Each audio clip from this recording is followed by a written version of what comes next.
Hello दोस्तों। तो स्वागत है आप सभी का आपके अपने चैनल क्रैक कंपटीशन में। और जैसा कि दोस्तों हम लोग हमेशा एनालिसिस वीडियो करते आते हैं, तो दोस्तों आज हम लोग देखेंगे आपके फेज 11 का एग्ज़ाम। आज आपके फर्स्ट डे का एग्ज़ाम कंप्लीट हो चुका है। तो देखेंगे दोस्तों कि आपके प्रश्न हार्ड पूछे गए हैं या फिर प्रश्न आपका ईजी। और जितने प्रश्न दोस्तों आप सभी के द्वारा मुझे मिल पाए हैं, उतने प्रश्नों को जो है मैंने इन एनालिसिस में डालने का पूरी कोशिश किया है।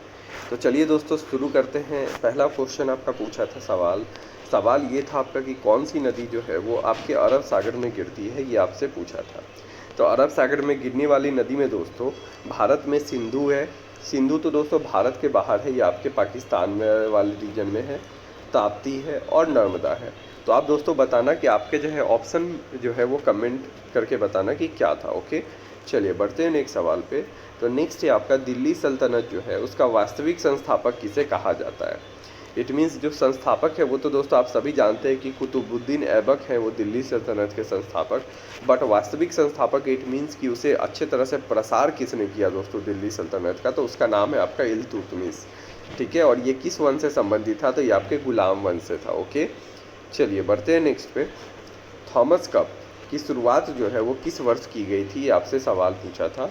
तो दोस्तों आपका राइट आंसर 1948 हो जाएगा या फिर 1949, क्योंकि इन्हीं दोनों सालों के बीच जो है इसकी शुरुआत हुई थी।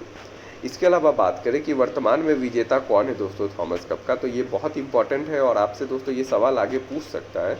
भारत इसका विजेता है और उप विजेता भी आपको ध्यान रखना है क्या, तो इंडोनेशिया जो है आपका उप विजेता है। नेक्स्ट सवाल है दोस्तों आपका, कौन सा अनुच्छेद जो है वो भारतीयों के लिए है बट विदेशियों के लिए नहीं। इट मीन्स उस वो जो आपका फंडामेंटल राइट्स है उसे सिर्फ भारतीय के लिए यूज कर सकते हैं, फॉरेनर के लिए नहीं। तो ये है आपका दोस्तों स्वतंत्रता का अधिकार। और स्वतंत्रता के अधिकार में भी मुख्य रूप से जो है आपका अनुच्छेद 19 आता है। क्या आता है, अनुच्छेद 19, जो कि सिर्फ भारतीयों को जो है ये अधिकार दिया गया है। नेक्स्ट सवाल है दोस्तों, 2011 की जनगणना के अनुसार पुरुष की साक्षरता दर कितनी थी। ना जाने दोस्तों ये सवाल आपके MTS में कितने बार रिपीट हुआ है दोस्तों, और उसके बाद दोस्तों ये सवाल आपके फेज 11 में रिपीट हो रहा।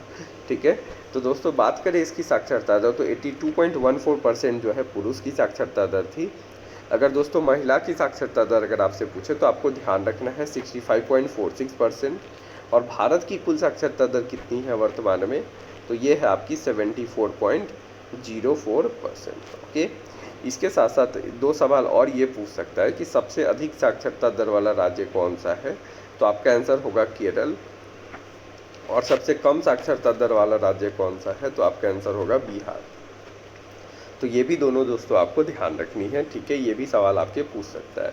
इसके अलावा दोस्तों अगर आप जनगणना से संबंधित फुल फ्लेज वीडियो दोस्तों 50 क्वेश्चन का अगर आप देखना चाहते हो, तो उसका लिंक मैं दोस्तों आपको डिस्क्रिप्शन में दे दूंगा, आप वहां से उस वीडियो को चेकआउट कर लेना।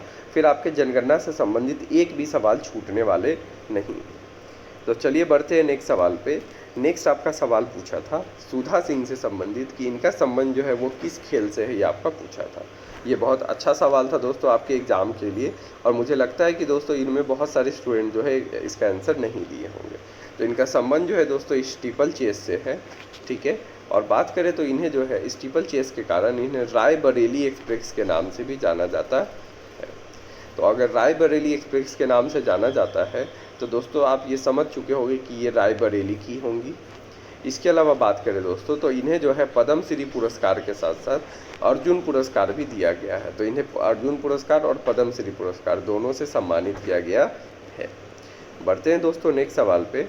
तो नेक्स्ट है आपका दिल्ली सल्तनत में जो सैन्य अभियान था वो किसने शुरू किया था। तो दिल्ली सल्तनत की बात करें तो मुख्य रूप से सैन्य अभियान का जो शुरुआत है वो अलाउद्दीन खिलजी के द्वारा शुरू किया गया था। और आपने दोस्तों मूवी में देखा भी होगा, जो मूवी आपकी बनी थी अलाउद्दीन खिलजी पे। इसके अलावा बात करें तो इन्होंने जो है दिल्ली सल्तनत पे 1296 से लेकर 1316 तक जो है इन्होंने राज किया।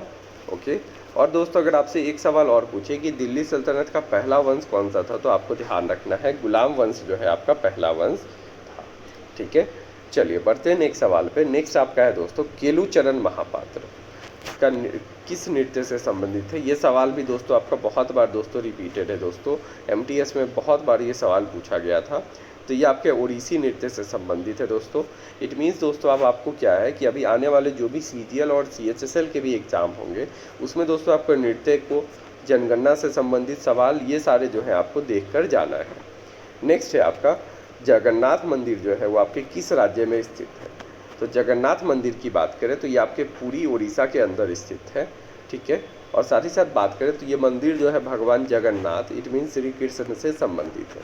और ये सवाल दोस्तों बहुत इजी सवाल आपके लिए इसीलिए बन गया था क्योंकि अभी हाल ही में जगन्नाथ यात्रा हुई है, तो हर जगह दोस्तों आपको जगन्नाथ यात्रा से संबंधित न्यूज मिलेगा ही मिलेगा देखने को। नेक्स्ट है दोस्तों आपका सवाल, grand old man of India किसे कहा जाता है या किसे जाना जाता है इस नाम से। तो आप सभी को पता है दादा भाई नौरोजी को जो है हम लोग grand old man of India के नाम से जानते हैं। और इनके बारे में अगर हम लोग बात करें तो इन्होंने जो है भारतीय राष्ट्रीय कांग्रेस की 3 बार अध्यक्षता की थी, समझे।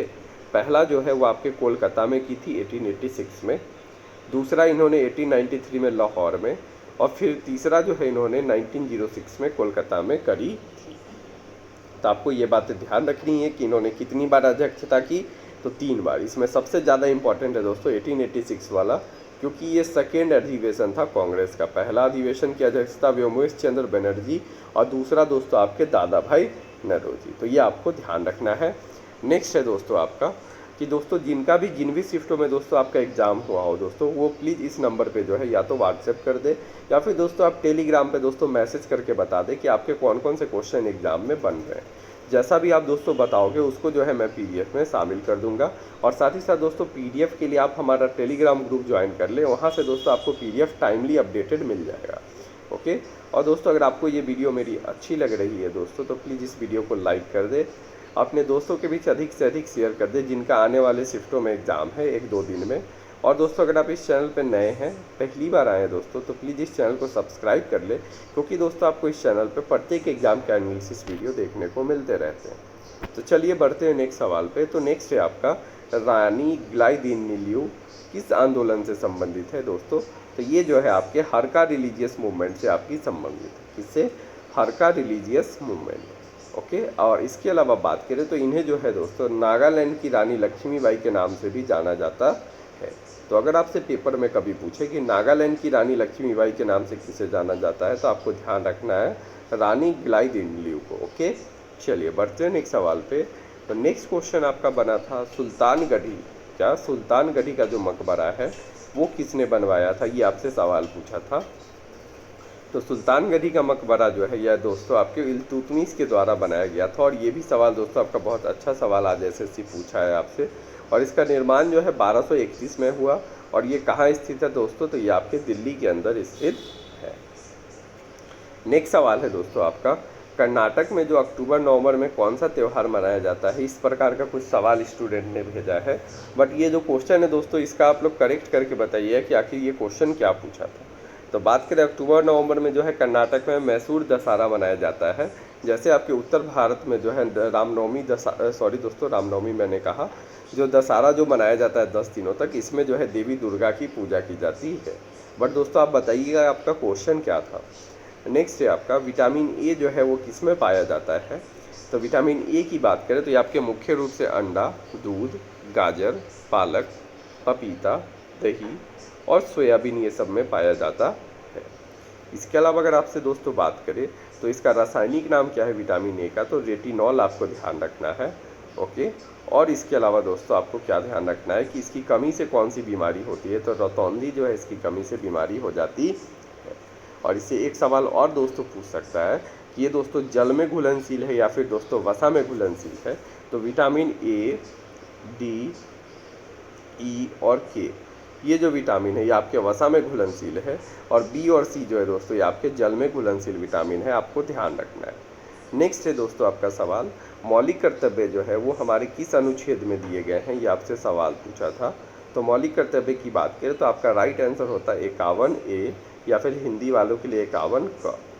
बात करें दोस्तों तो इसे कब जोड़ा गया, तो ये 42वां संविधान संशोधन द्वारा जो है सरदार स्वर्ण सिंह समिति की सिफारिशों पर भाग 4 में जो है इसे जोड़ा गया था, ठीक है। और उस समय जो है 10 मौलिक कर्तव्य थे, 11वां मौलिक कर्तव्य आपका 86वां संविधान संशोधन के द्वारा जोड़ा गया। बढ़ते हैं नेक्स्ट सवाल पे। तो नेक्स्ट है आपका किस भारतीय गायक ने ग्रैमी पुरस्कार और ऑस्कर अवार्ड दोनों जीते हैं? तो दोस्तों आपका राइट आंसर हो जाएगा ए आर रहमान ने जो है ग्रैमी पुरस्कार के साथ साथ ऑस्कर अवार्ड ये दोनों जीते हुए हैं। और इन्हें जो है 2 ऑस्कर और 2 ग्रैमी अवार्ड दिया गया है, और साथ ही साथ इन्हें मोजार्ट ऑफ मद्रास से भी जाना जाता है। तो अगर आप मोजार्ट ऑफ मद्रास कभी पेपर में दिखे तो आपको ध्यान रखना है ए आर रहमान। बढ़ते हैं नेक्स्ट सवाल पे। तो नेक्स्ट है आपका पायरोनोमीटर किसके मापने में उपयोग किया जाता है? तो पायरोमीटर या पायरोनोमीटर इसका उपयोग जो है दोस्तों आपके सौर विकिरण को या फिर दूर की कोई वस्तु के तापमान को मापने के लिए किया जाता है। तो क्या, तो ये सारे क्वेश्चन जो है दोस्तों आपके आज के फर्स्ट सेशन में पूछे गए थे दोस्तों। अगर दोस्तों आपको इस वीडियो की PDF लेनी हो तो आप हमारा टेलीग्राम ग्रुप ज्वाइन कर ले। बाकी फिर मिलते हैं दोस्तों आपसे नेक्स्ट वीडियो में। इस वीडियो को देखने के लिए थैंक यू।